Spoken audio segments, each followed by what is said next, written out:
1 billion euro Afghanistan को दे रहा है यूरोपीय यूनियन। आप सोचेंगे तब तो ये बहुत बड़ी गलती कर रहा है, लेकिन आपको बता दें ये पैसा हाथ नहीं लगने वाला है तालिबान के। तो वहीं दूसरी तरफ रूस ने अब वो ऐलान कर दिया जो किसी भी जंग का पासा पलट दे। क्या रूस भारत को दे रहा है हाइपरसोनिक मिसाइल? रूस के वादों से तो यही लग रहा है। तो सबसे बड़ी खबर, आखिरकार गजनवी सेना पर टूटा भारतीय सेना का कहर। इसके अलावा बहुत कुछ, आइए जानते हैं इन खबरों को विस्तार से। बहुत हो हल्ला मच रहा है इस बात को लेकर कि यूरोपीय संघ यानी कि EU दे रहा है अफगानिस्तान और उसके पड़ोसी देशों को 700 मिलियन यूरो की आपातकालीन सहायता। यूरोपीय यूनियन ने पहले से ही अफगानिस्तान में बुनियादी सेवाओं के ढहने और भोजन कम से कम बना रहे, इसके लिए 300 मिलियन यूरो की सहायता का वादा किया है। मतलब दोनों को जोड़े तो करीब 1 बिलियन यूरो तक ये आंकड़ा पहुंच रहा है। बहुत बड़ी रकम है, लेकिन इसके बाद ये समझ में आ रहा है कि तब तो इस पैसों से अय्यासी होगी, ये पैसे चले जाएंगे तालिबान के हाथ में और तालिबान आतंकियों को मजबूत करने में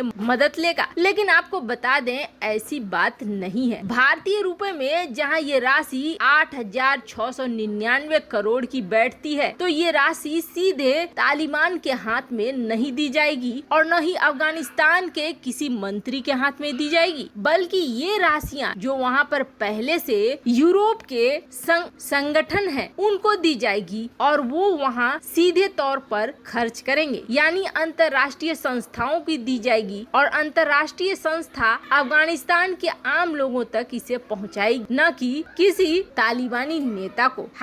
हालांकि ये लिंक कब तक बना रहेगा ये तो तालिबान पर निर्भर करता है, पर ये भी सही है कि लोग वहाँ पर मरने की नौबत पे आ चुके हैं। पर वहीं दूसरी तरफ आपको याद होगा किस तरीके से हाल के दिनों में हाइपरसोनिक मिसाइलों को लेकर बहुत ज्यादा चर्चा गर्म है और हाइपरसोनिक मिसाइलों की रेस में लगभग दुनिया का हर देश शामिल है। अमेरिका, रूस, भारत, चीन, सब कोई। अमेरिका भी दावा करता है, रूस भी दावा करता है, चीन भी दावा करता है और भारत अभी इस क्षेत्र में काम ही कर रहा है। बाकी के 3 देश हाइपरसोनिक मिसाइलों के उनके पास होने के दावे करते रहे हैं, लेकिन चीन के माल का तो वैसे ही दुनिया में भरोसा नहीं है। बात जहां तक अमेरिका की करें तो अमेरिका से कहीं ज्यादा बेहतर हाइपरसोनिक के मामले में रूस को माना जाता है। हाइपरसोनिक टेक्नोलॉजी में रूस ने महारत हासिल कर ली है, ऐसा माना जाता है। इस क्षेत्र में रूस काफी आगे निकल चुका है। हाल ही में रूस ने समंदर में इस तरह के कई परीक्षण किए जो हाइपरसोनिक मिसाइलों के परीक्षण थे और हालात ऐसे हो गए हैं कि दुनिया का हर देश अब हाइपरसोनिक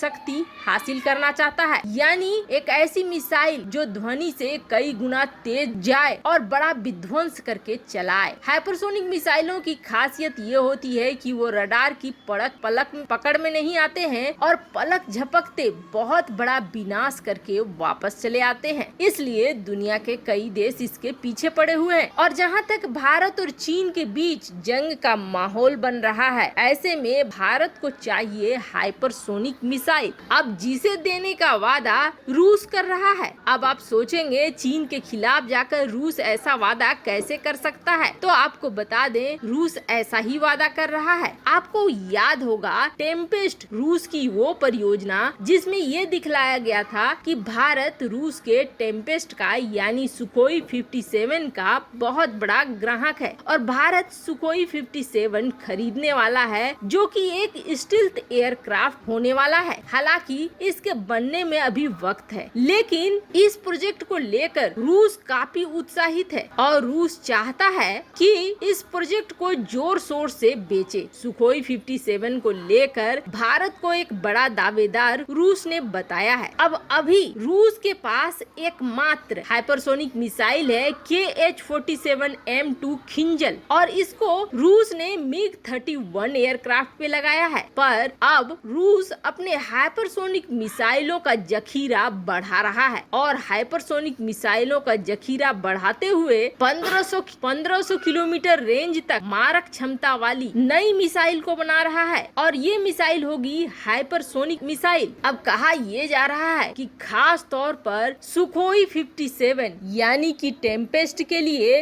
रूस हाइपरसोनिक मिसाइलों को तैयार कर रहा है ताकि इन हाइपरसोनिक मिसाइलों को टेम्पेस्ट में लगाया जा सके, सुखोई 57 में लगाया जा सके। अब जो देश सुखोई 57 खरीदेंगे उसे प्रलोभन दे रहा है रूस कि उसके साथ साथ हाइपरसोनिक मिसाइलें भी मिलेंगी। अब इससे तो यही लग रहा है कि अगर भारत टेम्पेस्ट परियोजना में शामिल होता है, चेकमेट परियोजना में शामिल होता है, तो फिर भारत भी इस विमान के साथ हाइपरसोनिक मिसाइलों को खरीदेगा। वैसे ये कहकर रूस ने हथियार मार्केट में एक बड़ा तहलका जरूर मचा दिया है। रूस ने जिस तरीके से चेकमेट को लॉन्च किया था, काफी पब्लिसिटी आई, लेकिन वो पब्लिसिटी तुरंत खत्म हो गई थी ये सुनकर कि इसे बनने में अभी काफी समय है। लेकिन रूस के अब इस नए ऑफर से हथियारों के बाजार में एक हलचल तो जरूर मचेगी। अब कई ऐसे देश हैं जो इस स्टील्थ परियोजना के कस्टमर बनना चाहेंगे। एक तो ये एयरक्राफ्ट स्टील्थ है, ऊपर से हाइपरसोनिक मिसाइलों से लैस होगी, मतलब कि डबल धमाकेदार और डबल खतरनाक। पर ड्रॉबैक एक ही है, अभी इस परियोजना को बनने में बहुत समय लगने वाला है। अब भारत इसमें शामिल होता है या नहीं ये अभी तक तय नहीं हुआ है। वैसे आपको बता दे, भारत दूसरी तरफ पूरी धुआंधार तरीके से बरस पड़ा है। दरअसल जम्मू कश्मीर इलाके में तालिबान के सत्ता पे आने के बाद से आतंकी गतिविधियां बढ़ गई हैं और वहां अब जो आतंकी संगठन है वो बैन होने से बचने के लिए नए नए नाम से सामने आ रहे हैं। कहा जा रहा है कि अलकायदा या लश्कर ए तैयबा जैसे संगठन अब गजनवी फोर्स के नाम से ऑपरेट कर रहे हैं इन इलाकों में, और जिसकी वजह से आम हिंदू लोगों को, सिखों को निशाना बना रहे हैं ताकि फिर से आतंक का यहाँ पर राज हो जाए और बाकी माइनॉरिटीज हिंदू सिख वहाँ से पलायन कर जाए। अब इस कार्रवाई में जहाँ भारतीय सेना के 5 प्रमुख सैनिक और अधिकारी शहीद हो गए, तो वहीं भारत ने अब ताबड़तोड़ एक्शन लेना शुरू कर दिया है और बड़ी संख्या में यहाँ सैनिकों को उतारना शुरू कर दिया है, जिसके बाद लगातार यहाँ ऑपरेशन हो रहा है और 7 आतंकियों को ऊपर भेजा जा चुका है। गजनवी फोर्स पर अब भारतीय सेना बिल्कुल कहर बनकर टूट पड़ी है। कहा जा रहा है कि इस मामले को एनएसए अजीत डोभाल खुद अपने हाथों में ले चुके हैं, जिसके बाद हर हाल में गजनवी फोर्स का सफाया होने की रणनीतियाँ बनाई जा रही है। वैसे आपको क्या लगता है, रूस के इस ऑफर के अनुसार क्या अब भारत को शामिल होना चाहिए? कमेंट कर अपनी राय जरूर बताएं कि क्या भारत को अब चेकमेट खरीदना चाहिए और ये ऑफर कैसा है। जल्द मिलते हैं अगले वीडियो में नई खबर के साथ।